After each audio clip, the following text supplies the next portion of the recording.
Mari kita berdoa.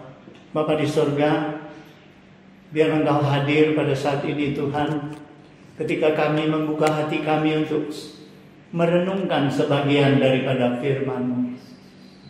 Kami mohon Tuhan, firman-Mu menguatkan kami, menyadarkan kami, dan memperbaharui hidup kami. Agar melalui kebangkitan-Mu, semua kami dibangkitkan di dalam Tuhan. Terima kasih Tuhan, kami menyerahkan waktu ini di dalam tangan-Mu. Biarlah firman Tuhan ini boleh memberkati kami semuanya dan memuliakan nama Tuhan. Di dalam Yesus Kristus kami berdoa. Amin. Shalom. Jemaat yang saya kasihi di dalam Yesus Kristus, firman Tuhan yang akan kita renungkan pada malam hari ini, pada sore hari ini, adalah terdapat di dalam kitab Lukas pasal 24 ayat ke-13 hingga ayat ke-35.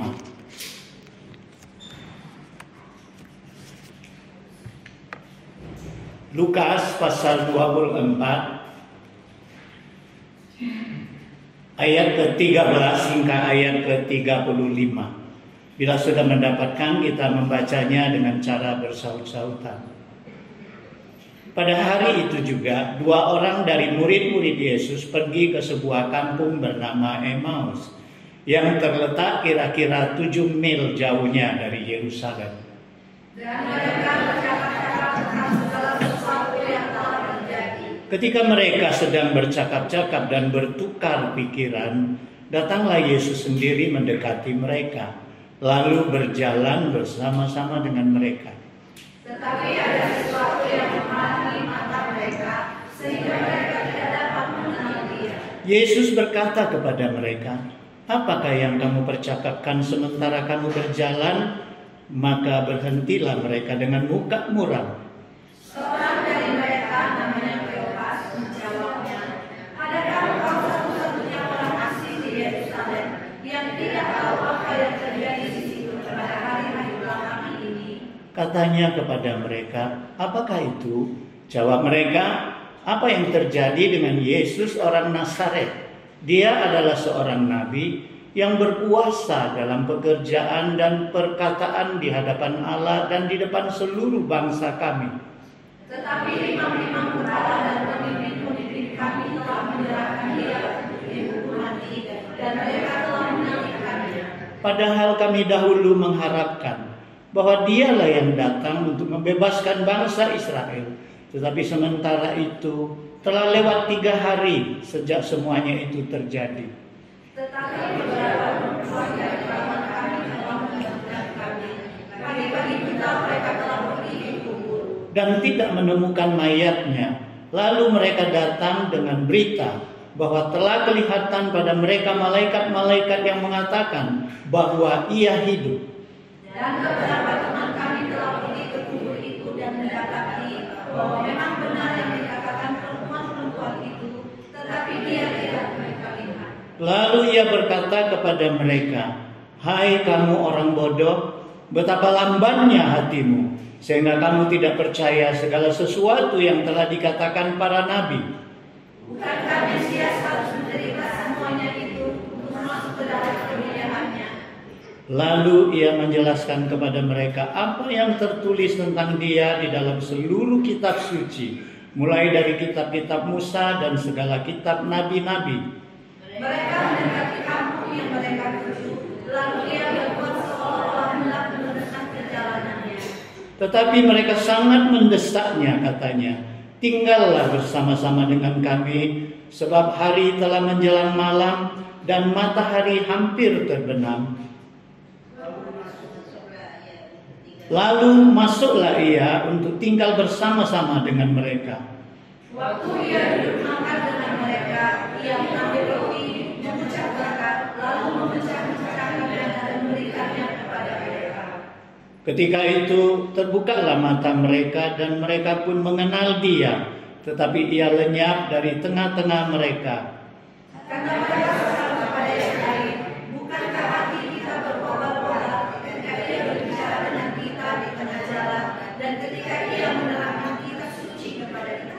Lalu bangunlah mereka dan terus kembali ke Yerusalem. Di situ mereka mendapati ke-11 murid itu. Mereka sedang berkumpul bersama-sama dengan teman-teman mereka.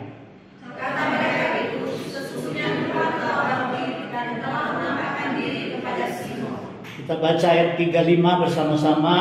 Lalu kedua orang itu menceritakan apa yang terjadi di tengah jalan dan bagaimana mereka mengenal dia pada waktu ia memecah-mecahkan roti.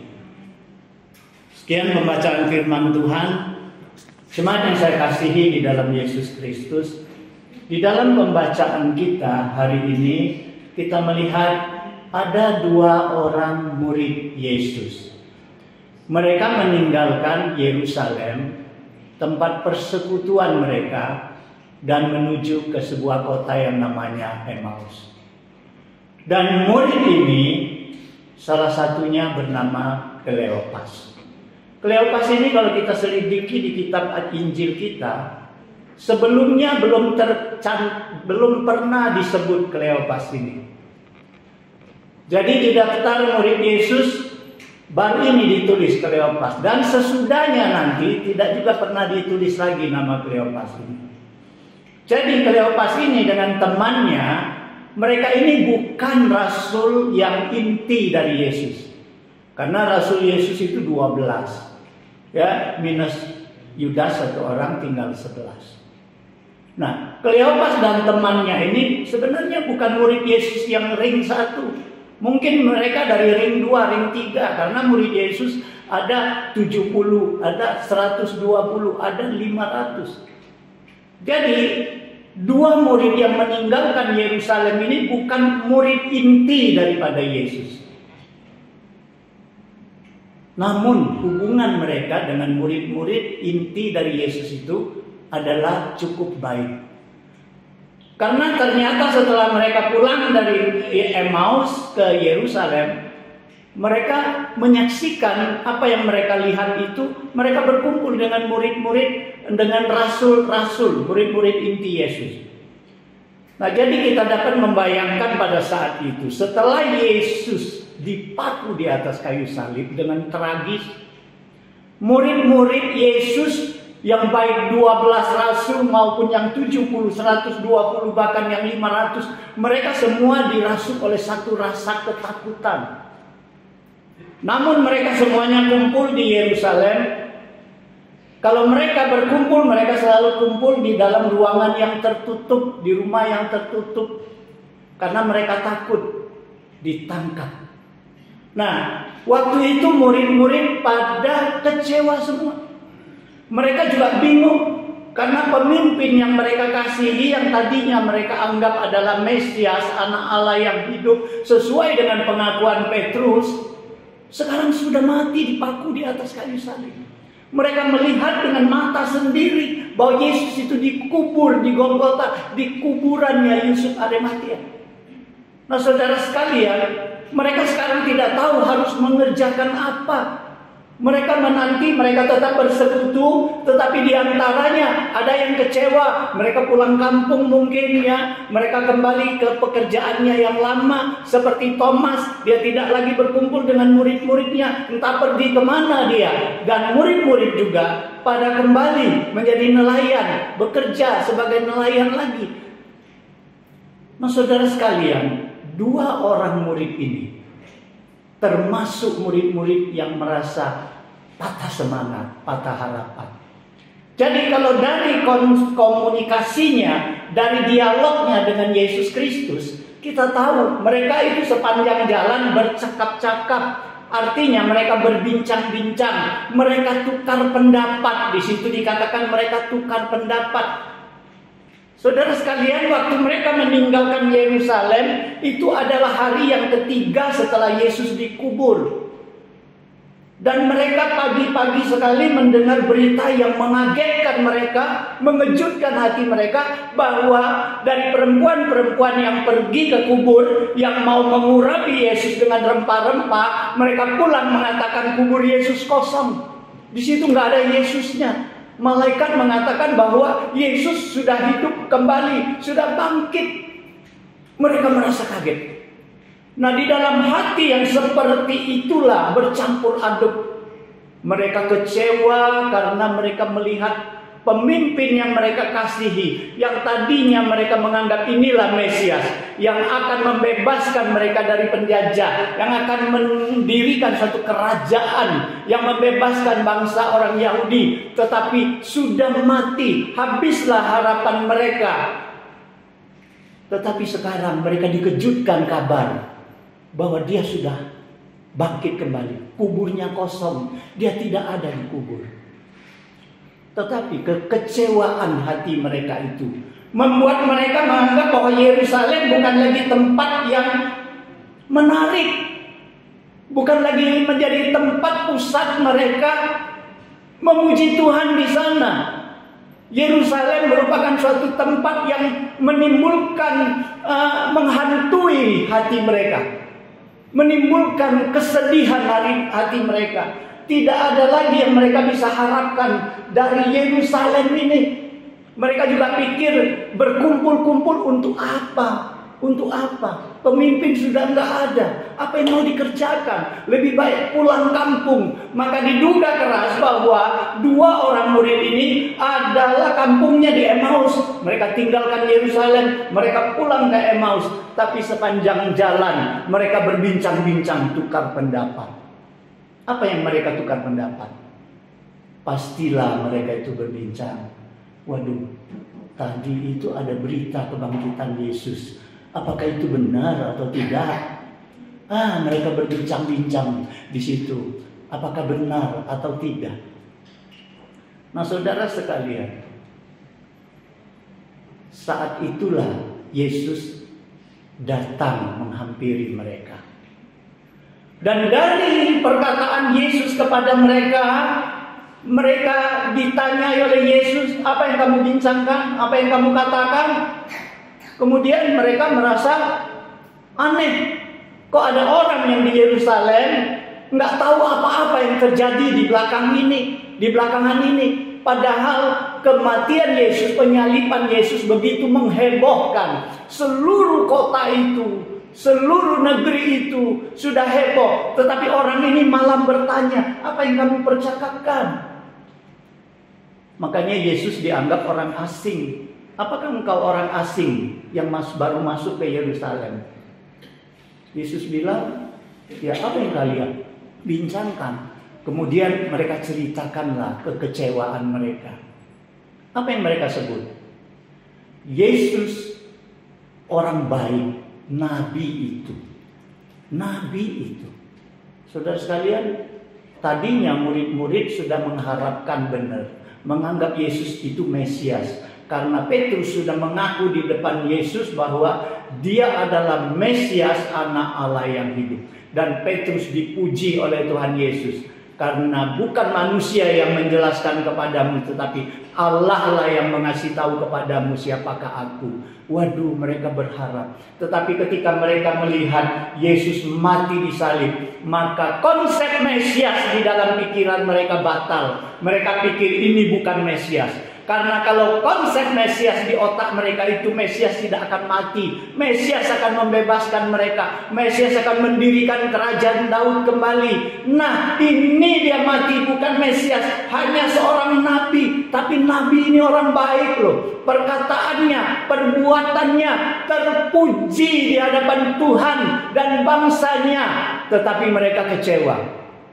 Dia dihukum, dia dimatikan, dia disalib oleh imam-imam kepala, oleh tua-tua bangsa. Saudara sekalian, mereka sangat kecewa. Jadi Yerusalem bukan lagi kota kudus bagi mereka di dalam hati mereka. Yerusalem ini adalah kumpulan serigala-serigala yang membunuh nabi. Saudara sekalian, mereka kecewa kepada pemimpin bangsa mereka, pemimpin-pemimpin agama mereka.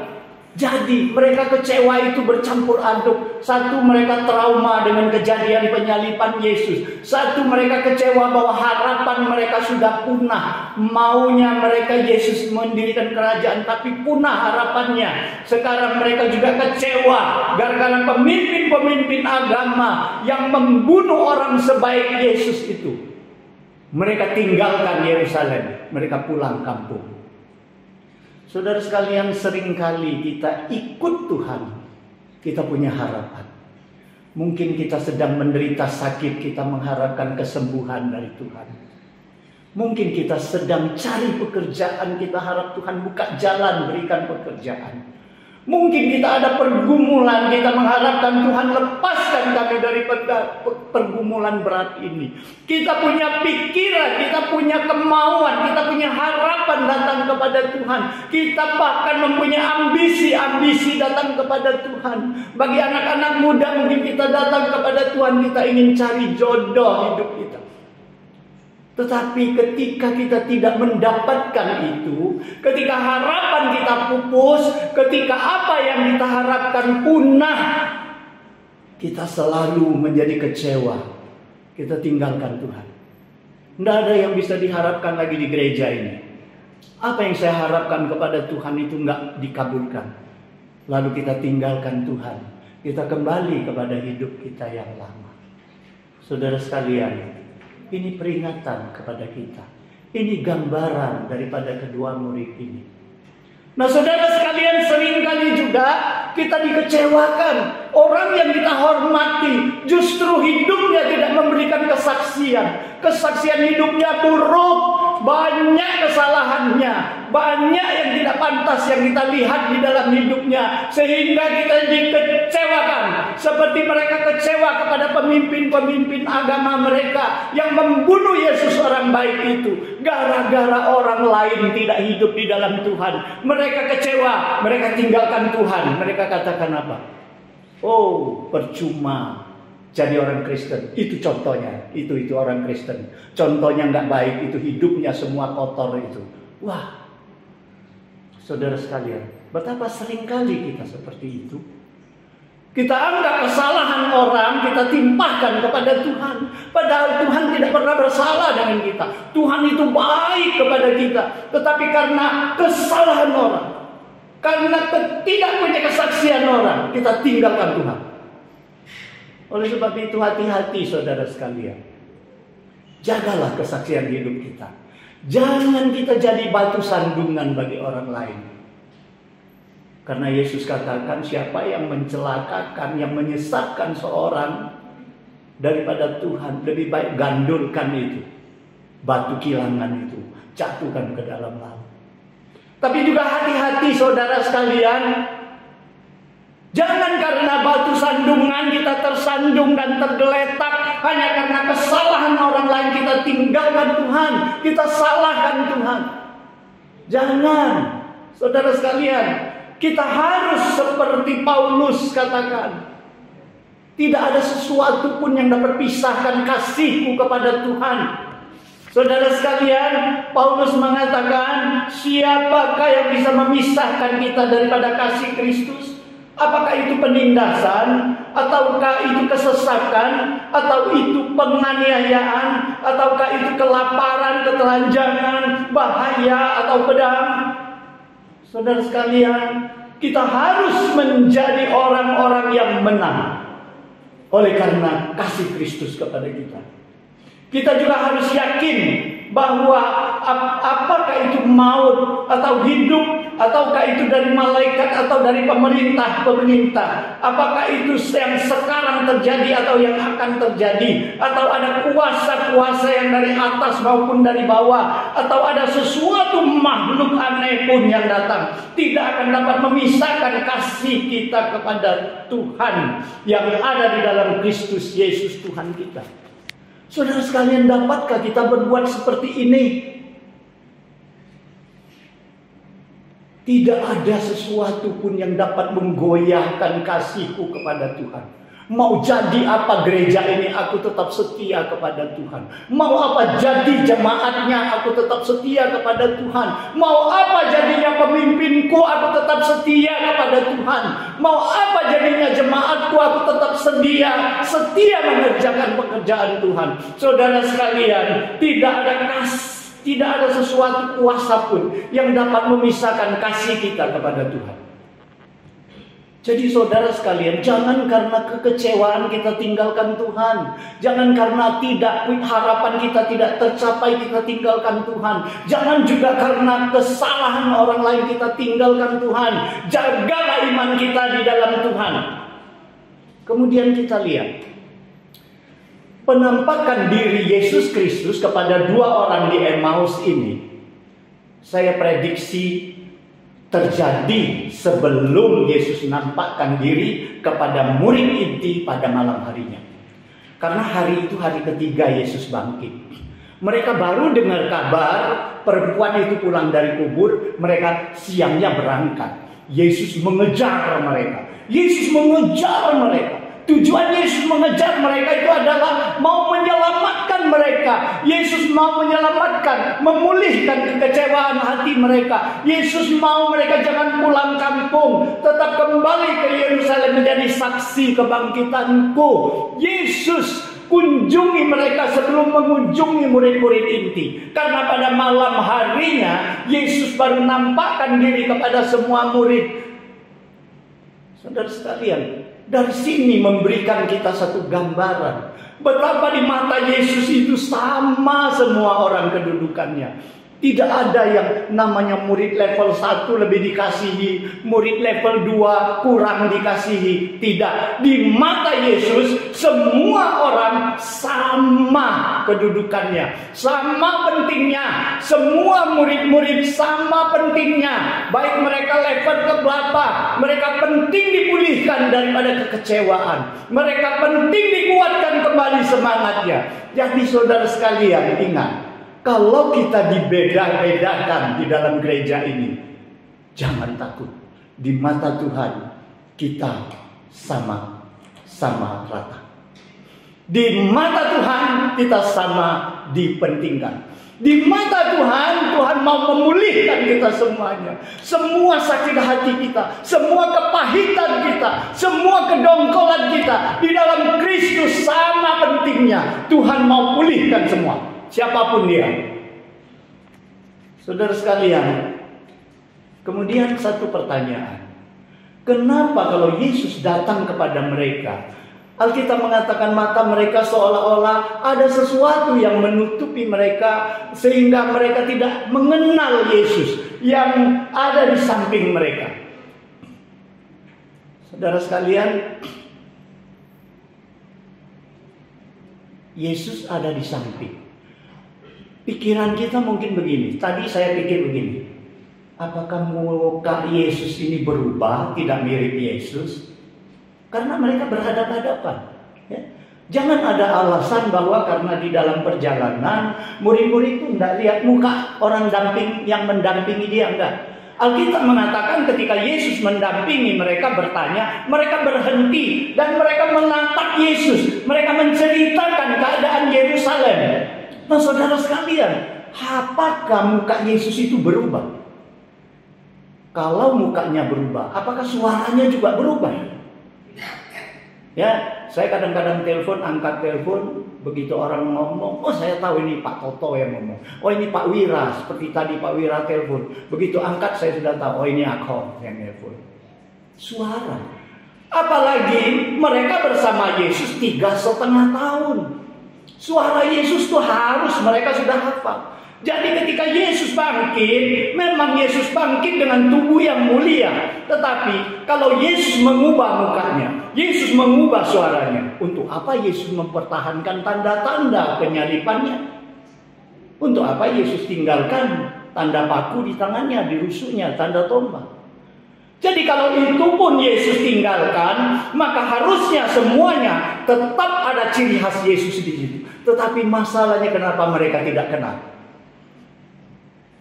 Nah, saudara sekalian, penyebab utamanya adalah karena mereka tidak percaya. Tidak percaya apa? Tidak percaya Yesus itu bangkit.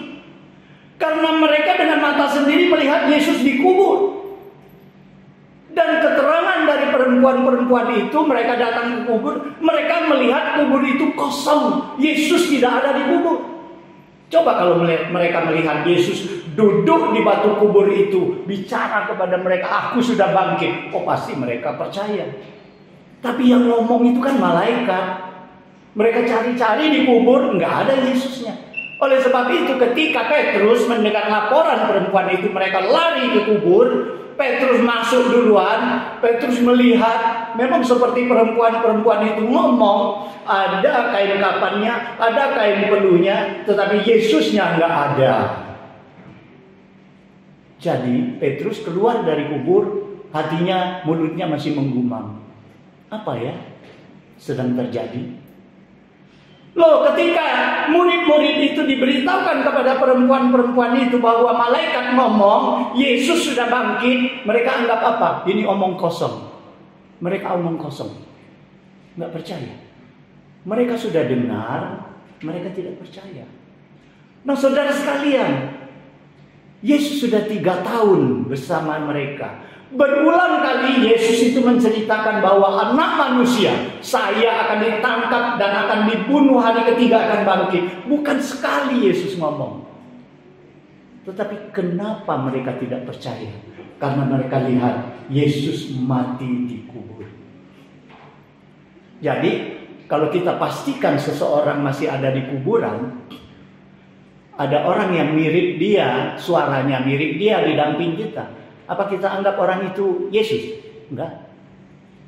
Karena apa? Kita hanya menganggap orang ini mirip Yesus. Orang ini mirip suaranya dengan Yesus. Tapi bukan Yesus. Karena dalam hati mereka sudah pastikan Yesus tidak bangkit. Yesus masih ada di kuburan. Berarti yang diri di samping saya, yang ngomong dengan saya ini walaupun mirip, tapi bukan Yesus. Itulah mata mereka tertutup karena kesedihan tadi membuat mereka sudah hilang konsentrasi karena mereka menganggap Yesus itu tidak bangkit. Nah, inilah penyebab utamanya. Mereka dengar dan mereka tidak percaya. Mereka hanya imannya batasnya mendengar, tapi mereka tidak percaya. Sehingga mereka tidak mengalami.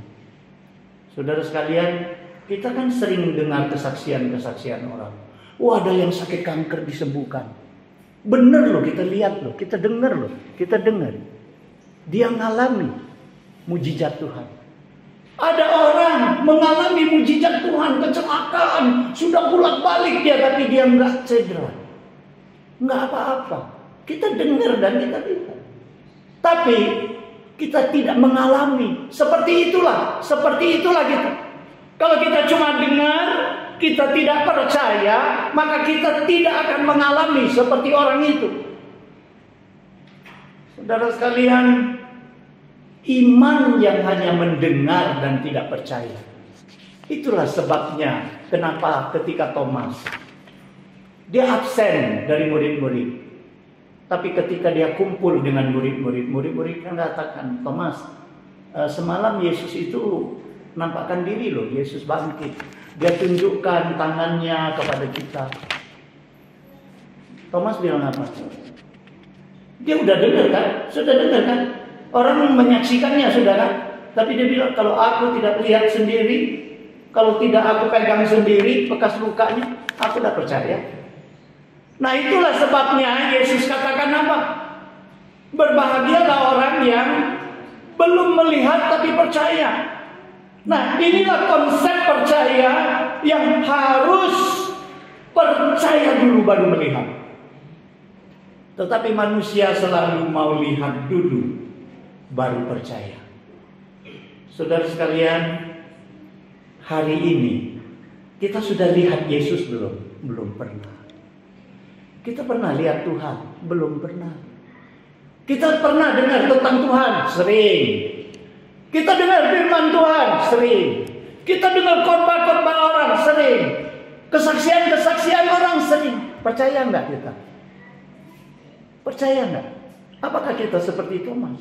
Oh, kalau aku tidak lihat Yesus di dalam mimpi, aku tidak percaya. Kalau Yesus sudah ngomong dalam kehidupan aku tidak percaya. Ya? Kalau tidak melihat Yesus, tidak percaya. Oh, saudara sekalian, Ini hati-hati. Iman kita, iman Kristen itu menuntut kita percaya dulu, baru kita akan melihat artinya. Percaya dulu, baru kita akan mengalami, kita akan merasakan Tuhan itu menyertai kita. Nah, saudara sekalian, itulah sebabnya kenapa Yesus menegur mereka. Ketika mereka mengatakan ini dan itu, mereka mengoceh ini dan itu, Yesus katakan, betapa bodohnya kamu, betapa lambannya hatimu. Dalam terjemahan Mandarin mengatakan apa? Betapa tumpulnya imanmu. Kalau pisau itu tumpul gak bisa untuk motong, ya. Betapa tumpulnya imanmu. Saudara sekalian, di sini saya pikir mereka itu anggap Yesus itu orang asing, bukan teman akrab. Kalau saya punya teman akrab, menegur saya bodoh, ya boleh-boleh jadi saya bisa maafkan. Saya nggak sakit hati, nggak tersinggung. Tapi coba, kalau ada orang datang-datang nggak kenal, langsung dia bilang, kau ini bodoh ya. Wah, marah nggak hati kita? Harusnya marah kan? Yesus dianggap, apakah engkau satu-satunya orang asing di Yerusalem? Yesus dianggap orang asing.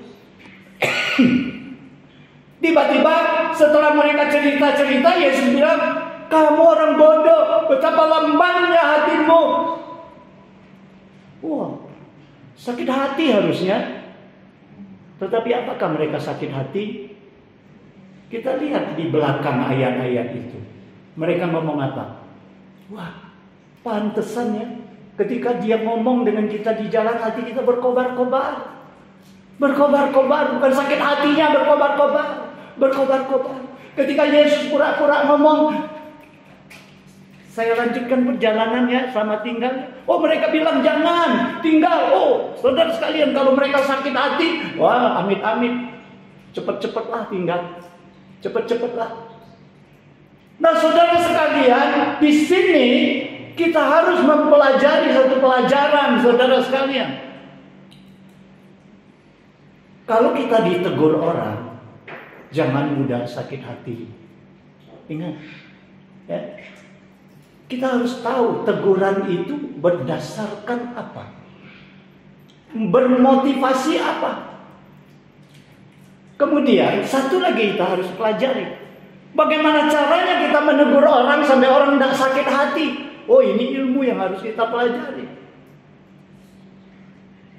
Saya kadang-kadang pikir ya, saya mau tegur orang itu, saya pikir, kadang bermalam-malam. Saya tidak berani cepat-cepat tegur orang. Saya memang sudah gergetan dengan orang itu. Saya mau tegur dia, tapi saya harus pikir bermalam-malam, berhari-hari. Bagaimanalah caranya aku tegur dia sampai jangan dia sakit hati. Ternyata saya harus belajar dengan Yesus. Yesus menegur orang-orang itu tidak sakit hati. Justru hati mereka berkobar-kobar. Justru mereka rindu Tuhan itu datang.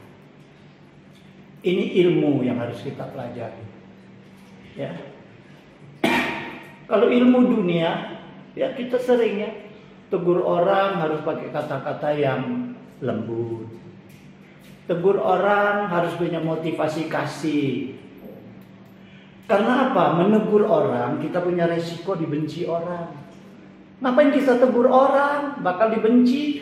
Diam-diam aja, nggak dibenci orang. Ngapain kita ambil resiko mau tegur orang? Jadi kita harus pikir, kalau orang mau tegur kita, dia sudah ambil resiko untuk dibenci. Apakah orang itu bodoh mau menuai kebencian? Nah, kita harus tahu ilmu manusia menegur orang harus pakai kata yang lembut. Menegur orang harus bermotivasi kasih. Menegur orang harus punya waktu yang tepat. Menegur orang juga gesturnya harus bagus. Jangankan orang lain, anak kita saja.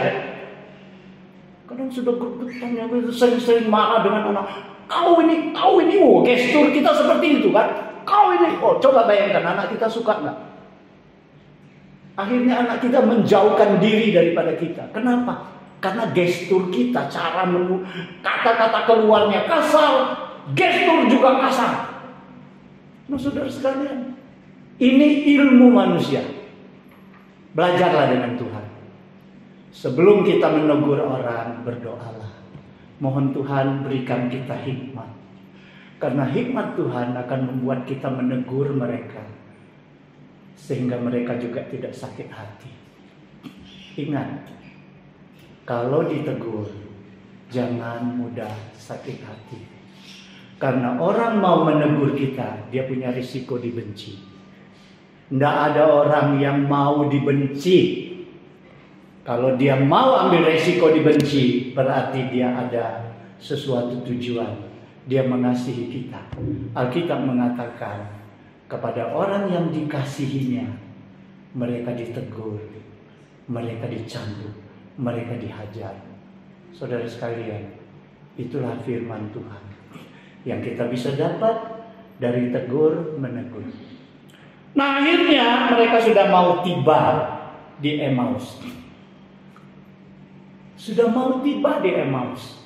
Saudara sekalian, dari Emmaus ke Yerusalem itu, dari Emmaus ke Yerusalem itu, coba kita bayangkan 7 mil. 7 mil itu dikilometerkan kalau di terjemahan Alkitab yang baru, yang versi kedua, di situ ditulis jaraknya 11 kilometer. Sudah pakai kilometer supaya kita lebih mudah daripada 7 mil. Pikir-pikir 7 mil itu berapa jauh ya? Pokoknya rasanya jauh sekali. 11 kilometer dari Yerusalem ke Emmaus. Kalau jalan kaki, jalan cepat, saya kan sering treadmill itu. Wah, saya kirakan paling cepat itu 2 jam untuk jalan 11 kilometer. Itu jalan sudah separuh berlari loh. Mereka ini bukan jalan seperti berlari loh. Mereka jalan sambil berbincang-bincang, tukar pendapat, sambil ngobrol. Nah, saya bayangkan tidak kurang dari 3 jam mereka itu berjalan dari Yerusalem ke Emmaus. Nah, saudara sekalian, bayangkan 3 jam Yesus ajar firman Tuhan kepada mereka. Inilah solusi Yesus. Yesus menegur orang, bukan hanya menunjukkan kesalahannya, bukan hanya mengatakan kau bodoh, imanmu tumpul, lamban hatimu, tetapi Yesus memberikan solusi yang benar. Yesus mengajarkan kebenaran. Jadi kalau mau negur orang jangan cuma negur, kau salah ya, kau salah ya. Kita tidak tampilkan harusnya seperti ini. Harusnya seperti ini. Kita tunjukkan yang benar. Yesus setelah menegur mereka iman tumpul, Yesus kemudian langsung ceritakan kitab suci. Mulai dari penulisan, dari Kejadian.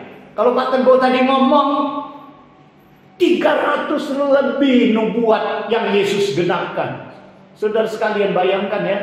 Pantas itu kalau 3 jam perjalanan, Yesus ceritakan satu persatu dari kitab Musa sampai ke kitab Nabi-Nabi, menjelaskan Yesus telah menggenapkan semua itu.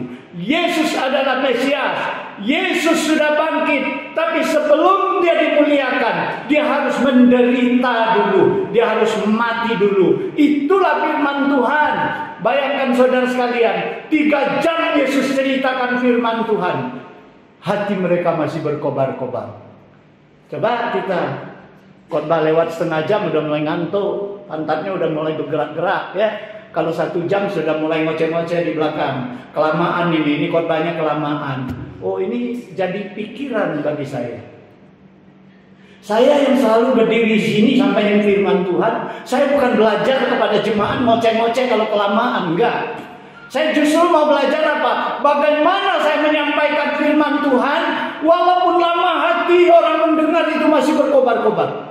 Masih duduknya mantap, masih rindu dengarkan firman Tuhan. Saya mau belajar itu sebenarnya. Tapi yang dengar firman Tuhan juga harus belajar. Harus belajar. Firman Tuhan berkuasa. Firman Tuhan mengubah hati mereka.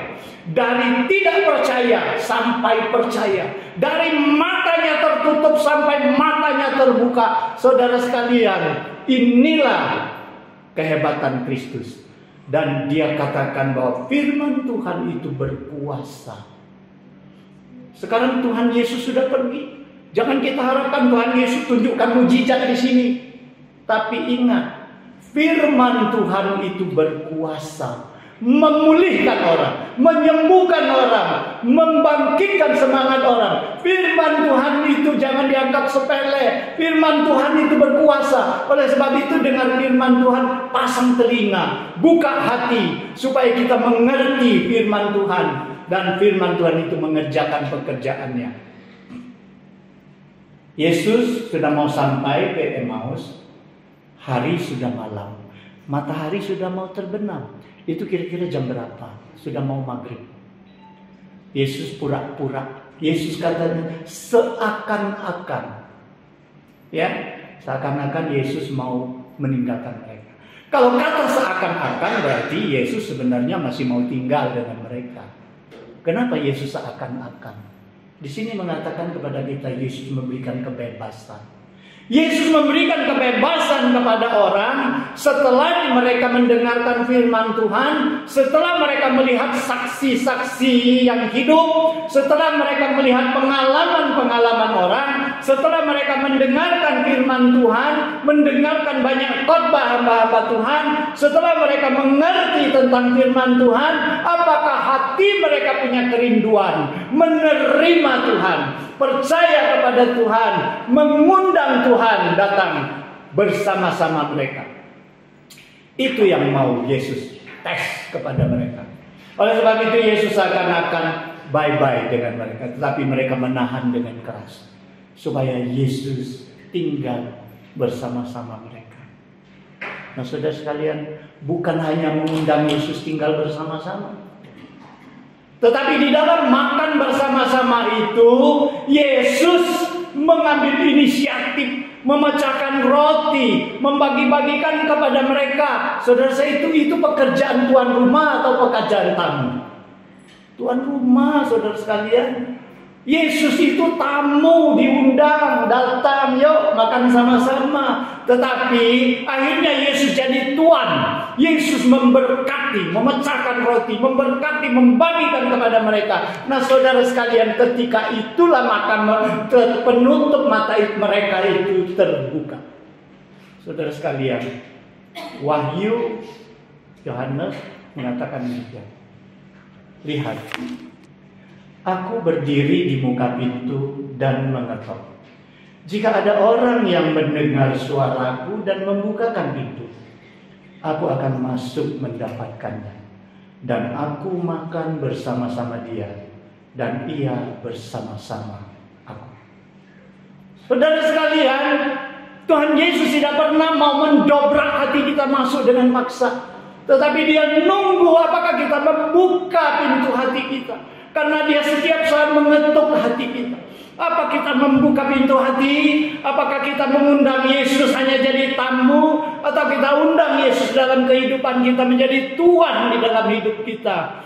Dan ketika kita jadikan dia Tuhan di dalam hidup kita, maka kita akan melihat keindahan penyertaan Tuhan di dalam kehidupan kita.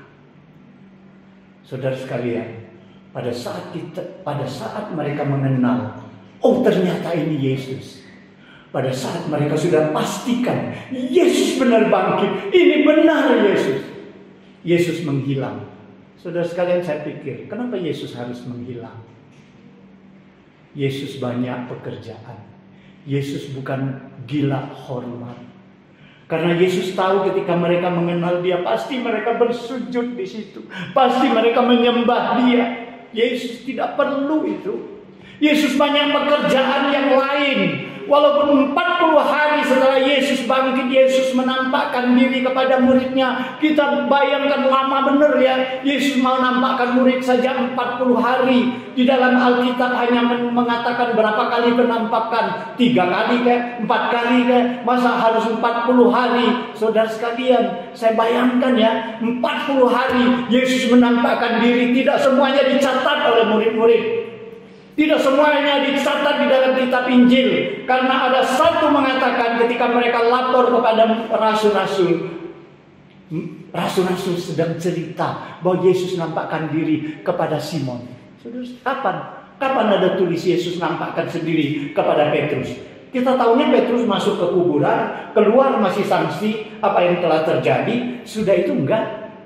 Yesus nampakkan diri bersama-sama dengan muridnya. Itu pun sesudah dari Emmaus. Kapan Yesus sudah nampakkan diri kepada Petrus? Nah, jadi saudara sekalian, Yesus bukan gila hormat. Walaupun dia sudah mengerjakan satu pemulihan, dia bangkitkan kembali semangat murid-muridnya. Dia tidak gila hormat. Saudara sekalian ingat, segala pekerjaan kita kalaupun berhasil, itu bukan karena kehebatan kita. Itu adalah karena kuasa Tuhan, pertolongan Tuhan. Tuhan saja tidak gila hormat. Kita jangan gila hormat. Kita harus menganggap bahwa itu wajar. Kita kerjakan karena kita menerima anugerah kasih Tuhan yang berlimpah. Nah, saudara sekalian, setelah itu mereka bangkit.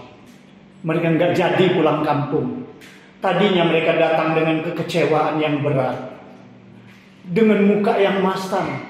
Sekarang mereka pulang dengan sukacita, dengan hati yang bergelora. Bayangkan, mereka pergi tadi 3 jam, mereka pulang 3 jam lagi. Saudara sekalian, saya pikir mereka perginya 3 jam, mereka pulang hanya 2 jam. Karena apa? Langkah mereka pasti seperti treadmill sudah. Mereka jalan separuh lari sudah. Karena apa? Mereka mau cepat-cepat menyaksikan bahwa Yesus sudah bangkit. Aku sudah melihatnya, kami sudah melihatnya. Dia bagikan makanan untuk kami. Saudara sekalian, adakah hati kita bergelora setelah kebangkitan Kristus? Kita punya semangat dibangkitkan, mempunyai hati yang ingin menyaksikan kebangkitan Kristus, menyaksikan kasih Tuhan kepada manusia. Saudara sekalian, mereka datang kepada Rasul, mereka menyaksikan, kami juga telah melihat Tuhan. Saudara sekalian, kita sudah memperingati kebangkitan Yesus. Semoga momen kebangkitan itu selalu menjadi motivasi bagi kita untuk mengerjakan pelayanan kita kepada Tuhan. Kita tidak boleh lagi terlena. Kita tidak boleh lagi lemes lesu. Kita harus bangkit, punya semangat kebangkitan Tuhan.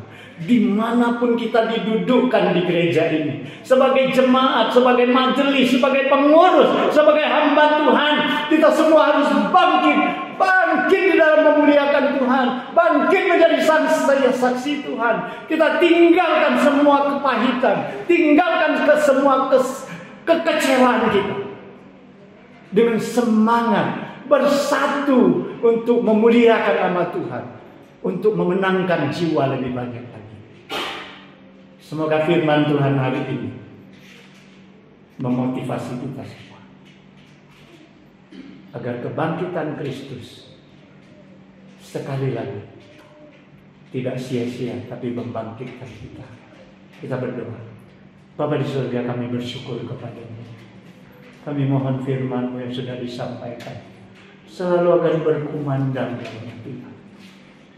Ketika kami kecewa, ketika kami dikecewakan, ketika kami sakit hati, ketika kami putus harapan, biar Engkau memulihkan kami. Dengan semangat kebangkitan, kami dibangkitkan mulai saat ini, supaya kami boleh mengerjakan pelayanan-Mu dengan semangat kebangkitan-Mu. Supaya kami menyadari bahwa kami tidak dapat berbuat apabila Engkau tidak menolong kami.